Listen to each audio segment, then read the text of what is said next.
आपने कुछ साल पहले एक होम लोन अवेल किया था। Over a period of time जैसे जैसे आरबीआई ने रेपो रेट इंक्रीज किया, आपका इंटरेस्ट रेट भी बढ़ता गया। रिसेंटली आरबीआई ने रेपो रेट काफी कम कर दिया, बट रेपो रेट कम होने के बाद भी as compare to new customer आप बैंक को ज्यादा इंटरेस्ट पे कर रहे हैं। आपने इसके लिए अपने एग्जिस्टिंग बैंकर को अप्रोच किया। काफी डिस्कशन के बाद भी आपने बैंक को एप्लीकेशन भी दी, बट बैंक ने आपका इंटरेस्ट रेट कम नहीं किया। आज भी आप नए कस्टमर के कंपैरिजन में काफी हायर रेट पे कर रहे हैं। सो फाइनली आपने डिसाइड किया कि क्यों ना इस लोन को किसी दूसरे बैंक या फाइनेंशियल इंस्टीट्यूशन में कम रेट पर ट्रांसफर करवा लिया जाए।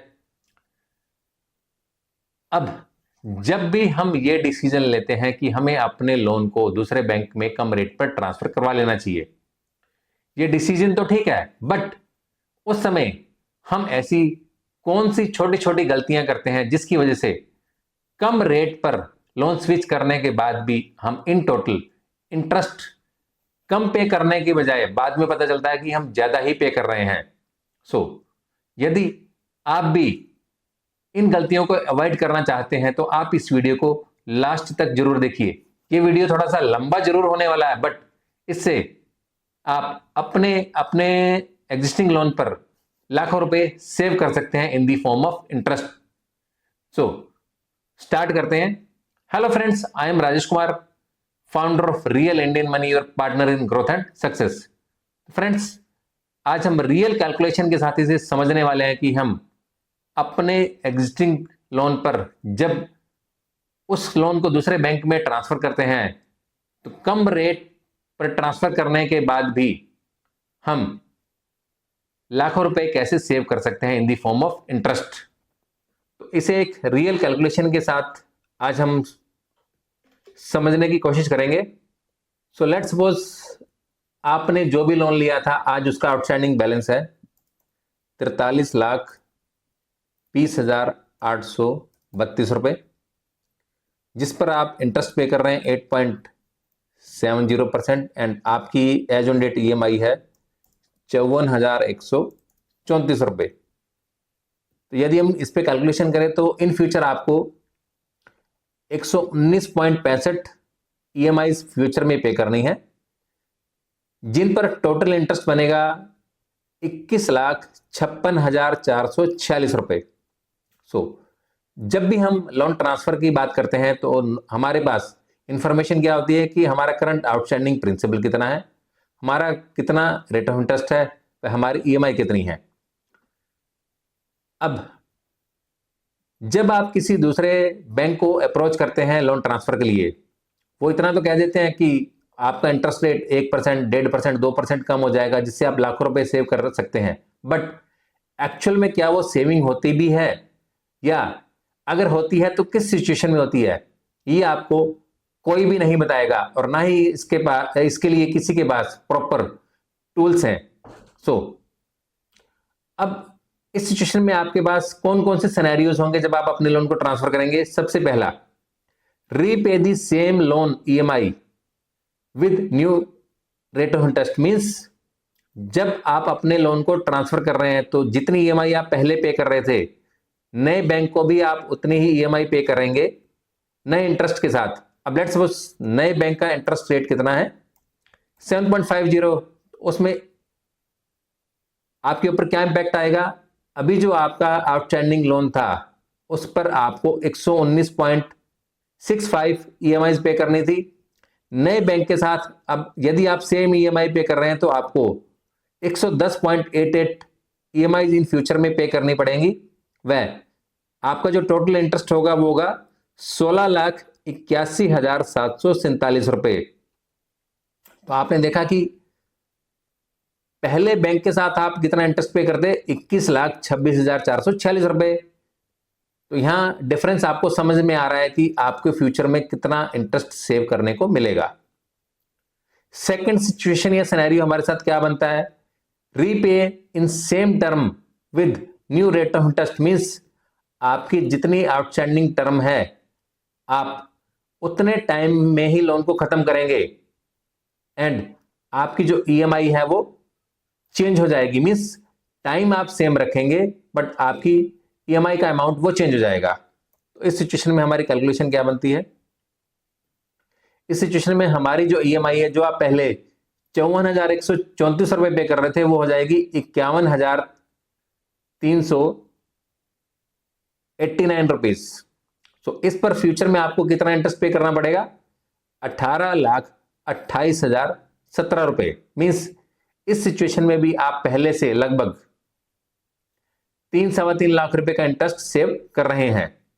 अब थर्ड सिचुएशन की आती है कि repay with new interest rate and new EMI, जो कि अक्सर हमारे साथ होता है। अब हम जब भी अपने एग्जिस्टिंग लोन को नए बैंक के साथ कम रेट पर ट्रांसफर करते हैं, हम क्या करते हैं? ना तो ड्यूरेशन सेम रखते हैं, ना ही अपनी ईएमआई सेम रखते हैं। हम क्या करते हैं? नए बैंक के डिस्कशन के बाद हम क्या करते हैं? अपनी ईएमआई को चेंज कर लेते हैं। अब इसमें देखते हैं कि हमारे साथ सिचुएशन क्या बनेगी।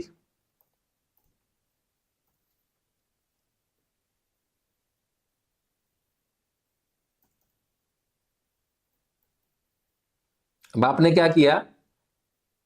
आपको इंटरेस्ट रेट तो कम मिल गया 7.5%, बट आपने ईएमआई कितनी चूज की? 44,000। अब इस सिनेरियो में क्या होगा? जो लोन आपका 119 महीने में खत्म हो जाना चाहिए था, वो कितने टाइम में खत्म होगा? 152 महीने में। एंड आप बैंक को कितना इंटरेस्ट पे करेंगे? 23,97,101 रुपए। मीन्स आपका लोन ट्रांसफर करने का मेन मोटिव क्या था? इन टोटल इंटरेस्ट को सेव करना। बट यहां क्या हुआ? पहले आपने इंटरेस्ट कितना पे करना था? 21,56,446 रुपए। अब नए बैंक को आप टोटल इंटरेस्ट कितना पे करेंगे? 23,97,101 रुपए। इसके अलावा अगला सिनेरियो क्या हो सकता है? अब repay with new term and new rate of interest. Means आपने डिसाइड किया कि आप उस टर्म को, मीन्स बिकॉज आपके नए बैंकर ने क्या कहा कि आप इस लोन को 180 महीने के लिए ट्रांसफर करवा लीजिए। अब इस सिनेरियो में क्या बनेगा? इस सिचुएशन में आपकी ईएमआई तो बन गई 40,054 रुपए, बट इन टोटल आप बैंक को कितना इंटरेस्ट पे करेंगे? 28,89,004 रुपीज। बट इनिशियली आप कितना इंटरेस्ट पे करने वाले थे? 21,56,446 रुपए। यहां इन टोटल आपने देखा कि इंटरेस्ट कम होने की बजाय और भी ज्यादा बढ़ गया। सो हम इन डेप्थ इन कैलकुलेशंस को लोन ट्रांसफर करते समय नहीं देखते, सिर्फ इतना देखते हैं कि मेरा इंटरेस्ट पहले से 1.2% कम हो गया, तो मेरे को इन फ्यूचर टोटल इंटरेस्ट कम ही पे करना पड़ेगा। जबकि हर सिचुएशन में ऐसा नहीं होता। And most of the cases में हम इंटरेस्ट रेट कम होने के बाद भी नए बैंकर को इन टोटल ज्यादा इंटरेस्ट पे कर रहे होते हैं। बिकॉज फाइनेंशियली इस टाइप का कोई भी कैलकुलेटर कहीं पे अवेलेबल नहीं है जहां आप एक्चुअल सिचुएशन को कंपेयर कर पाए कि आपको बेनिफिट होगा, नहीं होगा, कितना होगा, या नुकसान तो नहीं हो रहा कम रेट पर लोन ट्रांसफर करने के बाद भी। सो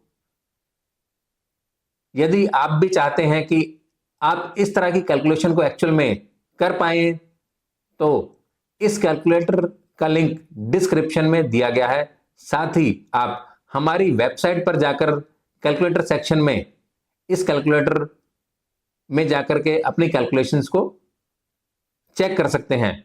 बिकॉज उस समय हम केवल एक ही फैक्टर देख रहे होते हैं कि हमारा इंटरेस्ट रेट तो कम हो गया पहले के कंपैरिजन में, वजह से हम लाखों रुपए सेव करेंगे, बट एक्चुअल में क्या हम सेविंग कर भी पाएंगे या नहीं, ये हम नहीं देख पाते। सो यदि आपको ये वीडियो अच्छा लगा हो तो आप भी इसे ज्यादा से ज्यादा लोगों को शेयर कीजिए, सो दैट वो भी एक्चुअल में यह देख पाए कि क्या वाकई में लोन को दूसरे बैंक में कम रेट पर ट्रांसफर करने के बाद भी एक्चुअल में इंटरेस्ट की सेविंग हो पा रही है या नहीं। यदि आप भी इससे रिलेटेड कोई भी क्वायरी को लेकर कंफ्यूज हैं तो आप नीचे लिखे नंबर पर हमसे संपर्क कर सकते हैं। साथ ही आप हमारे चैनल को सब्सक्राइब जरूर कर लीजिए, सो दैट आपको इस तरह के लेटेस्ट वीडियोस का अपडेट मिलता रहे।